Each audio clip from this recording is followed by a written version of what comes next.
California state universities have an enrollment problem. Not enough new students means many colleges are seeing a dramatic drop in attendance. ABC 7 News building a better Bay Area reporter Leanne Melendez here now to explain why, first of all, there's a shortage of students to begin with, and what's helping some schools kind of fill the gap here. Right.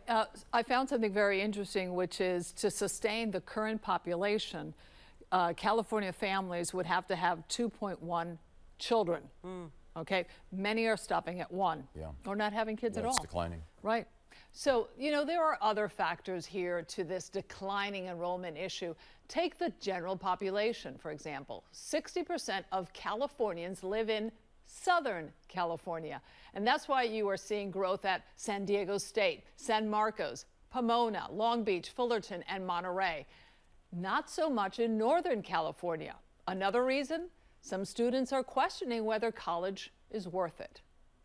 San Francisco State, with its 144 acres of land, evokes a sense of serenity. But this university has never stood inactive in times of change. In the 1960s, students challenged the status quo, leading to the creation of the country's first College of Ethnic Studies. Even today, SF State holds firmly onto its legacy of activism. Students have different reasons to enroll here. Campus in itself has many amenities, from the large gymnasium to the very large library next to us.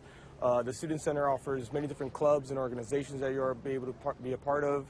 And I thought all of that in combination just accumulated to something that was really nice to go to. The next building I'm going to talk about is our undergrad advising center. That's where you're going to have your counselors or your advisors specifically. Despite its history and enticing campus, San Francisco State has seen its enrollment numbers decline. In 2015, it had just over 30,000 students. In 2024, 9 years later, the university reported just over 22,000 enrolled students. That represents a decline of 26%. This academic year, 2025, SF State saw about 1,600 fewer students. So what gives? The biggest factor is the demographic decline, especially in the Bay Area. Other factors are just increased competition. Increased competitions both within the California State University system and also the UC system, where policies have shifted and changed over time, that the UCs are actually admitting more students that had typically gone to California State University institutions. San Francisco's expensive rental market is another reason for the dip in enrollment. I think if living conditions were a little more easier, if not as expensive, you would have a lot more students on campus. You would have a lot more lively people here. It's not only SF State that is seeing this decline. Cal State East Bay has lost 30% of its student body since 2015. Of its 23 campuses, Sonoma State has seen the greatest decline, 39%, due in part to its decision to cut its athletic program and get rid of 22 degree programs. Sergio Rivera has seen firsthand the exodus of students at Sonoma State. When I was a freshman, a bunch of the people I knew on campus were a bunch of athletes, student athletes. And since the cut of the athletics department, a bunch of the students were forced to just transfer out and, well, move away, basically. The state's K-12 schools are meant to feed these universities, but people are having fewer children, leading to declining enrollment. Take 2025. Right now, there are just over 5,700,000 K-12 students in the state. By 2045, that number is expected to go down to just over 4.9 million students. That would be a loss of more than 800,000 students in just a period of 20 years. SF State now has a partnership with San Francisco Unified, guaranteeing admission to those who are eligible before students even apply.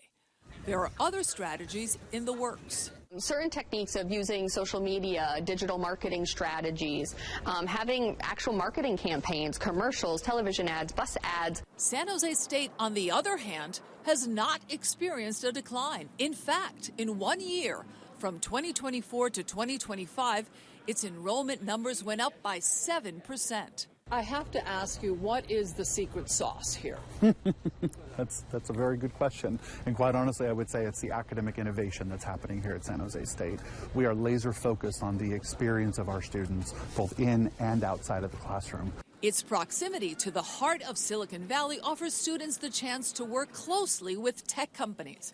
San Jose State also started admitting students early in December, ahead of the competition.